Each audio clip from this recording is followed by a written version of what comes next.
Wisconsin has received widespread international media attention over Governor Scott Walker's budget repair bill for its attacks against public workers and their right to collective bargaining. But there are a number of other areas that are also to be targeted by deep spending cuts and radical restructuring, like the state's public education system. Over the next 2 years, K-12 public schools across the state are set to lose around $800 million in state funding. One city hit particularly hard by public education cuts is Milwaukee, which is Wisconsin's largest city. Milwaukee public schools, which constitute the state's largest school district, are set to lose up to $71 million in funding over the next fiscal year, as well as see the expansion of a controversial voucher school program. Larry Miller, a former Milwaukee public schools teacher and principal who now serves as the school board director for the city's 5th district, says that the new changes will put pressure on an already strained education system.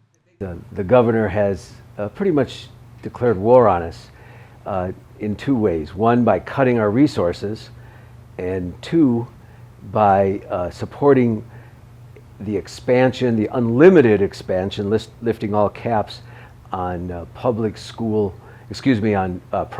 vouchers. So this is a way to pretty much privatize education in the city of Milwaukee.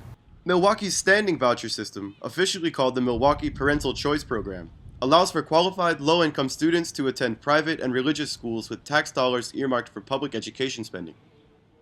Under the new budget bill, the program is being expanded and also introduced in other areas, while income limits have been raised so that far higher-earning families can now also participate in the program. Proponents of the voucher model say that it gives parents and students a wider range of options when choosing schools, while also improving the quality of public schools through healthy competition. Others are concerned that it promotes a free market system of profitable and under-regulated private schools that drain resources from public schools while not being held sufficiently accountable to taxpayers. But the way it's operated is very interesting. For example, schools, and we see it firsthand all the time in the public school system, schools take student in, they over-enroll students, and then after what's called the third Friday, which is when you count your students, there's a third Friday formula that determines how many students are actually enrolled at your school. All of a sudden, there's a number of students that are kicked out of the voucher schools, and of course we have to accept them. We cannot turn students away from Milwaukee Public Schools. We accept everyone that comes to our door. The point being, though, that as they kick them out of the voucher schools, as they remove them from the voucher schools, they get to keep the money for the rest of the semester. We get no money for those for teaching those students. So it helps them, lowers their class size, may help them with discipline issues or difficult teaching issues, with testing issues, a whole variety of things. While those students come to us, and we must accept them, and they get to keep the money till the end of the semester. According to an analysis of recent census data, Milwaukee is the most racially segregated city in the country, and there are concerns that the budget cuts could intensify durable inequalities. According to Christine Newman Ortiz of the immigrants' rights organization Voces de la Frontera, the struggle for access to quality public education in Milwaukee is being treated as a civil rights issue. It's going to be a huge reversal, and it really is what we just recently had a civil rights march in defense of public education, because that's really what it is. It is a civil rights issue. You are, creating such, exacerbating such stark levels of poverty. I mean, here in the state of Wisconsin, for instance, in Milwaukee, we are the 4th poorest city in the nation. We have very high numbers of children who are homeless, and this budget will even, reduce breakfast programs for low-income families. So children won't be able to even eat while they, to be able to think in school.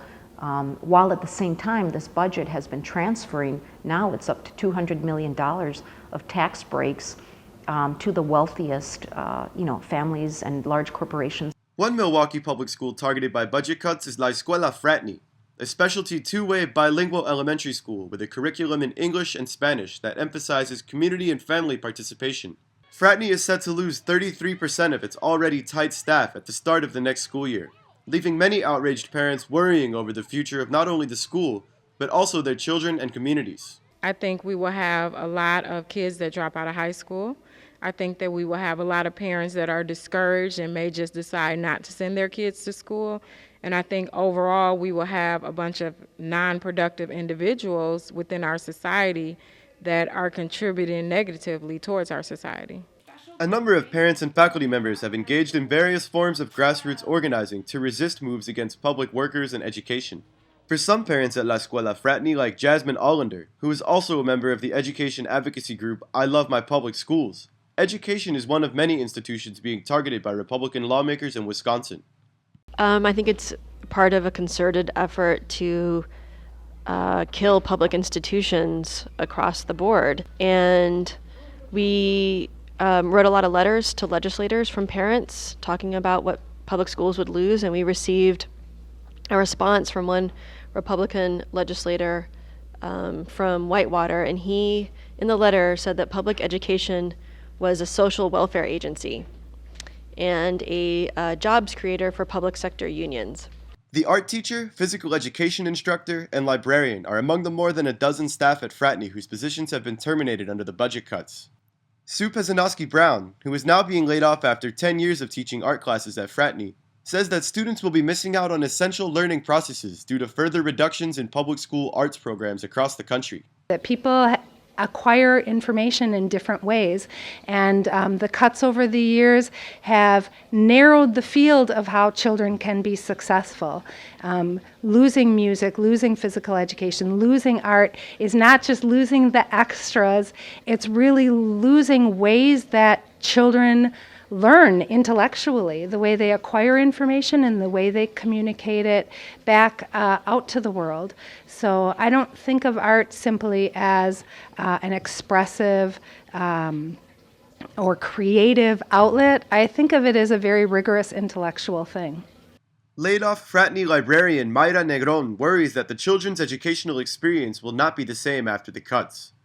She says that while the library may remain open in a limited capacity, public school students like those at Fraterney will no longer have access to important lessons and programs that develop their skills not only as readers, but also as critical thinkers.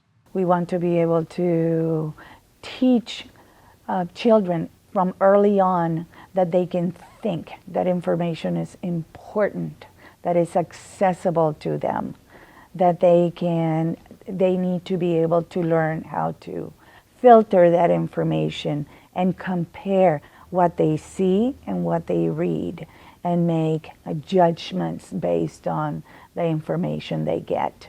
That not everything that is told to them is true. Public education will give that to everyone that comes in, not just the children that are coming from wealthier families. So overall, the students won't have that as part of their weekly routine at school. Might they be able to check out books? Yes, but the whole library program will not exist for them if you don't have a librarian here. Students in Milwaukee stand more to lose than arts, library, and physical education programs in their schools with the changes to the education system. A number of other areas are also slated for cuts and elimination, including nursing, math, AP, and at-risk children programs. As your governor, I make this pledge. Wisconsin is open for business. With Governor Walker's electoral victory and subsequent legislative advance, Wisconsin propelled itself into a newly visible and heated public discussion over shifting balances of power between the private sector and public institutions. I really think it comes down to I guess a economic ideology about the free market. I think that the public education systems in urban areas are being destroyed to create private markets for profiteering. There's an element of class warfare going on here. Communities that can afford to have the quality, well-rounded education for their children that they deserve will continue to have it. And high poverty areas, kids who deserve to have equal opportunities at a good life because they come from communities without a lot of resources, are going to get a very unequal education. 42 states across the country have reportedly introduced voucher school program legislation in 2011 in what is becoming a growing trend in the United States. Public education cuts nationwide totaled more than $17 billion in the past 2 fiscal years, and are on track to increase in the upcoming fiscal year as states and municipalities across the country are slashing public spending. In places like Milwaukee, the full social cost of Walker's budget remains to be seen, as investment in K-12 education moves towards a market-oriented model. This is David Doherty with the Real News Network.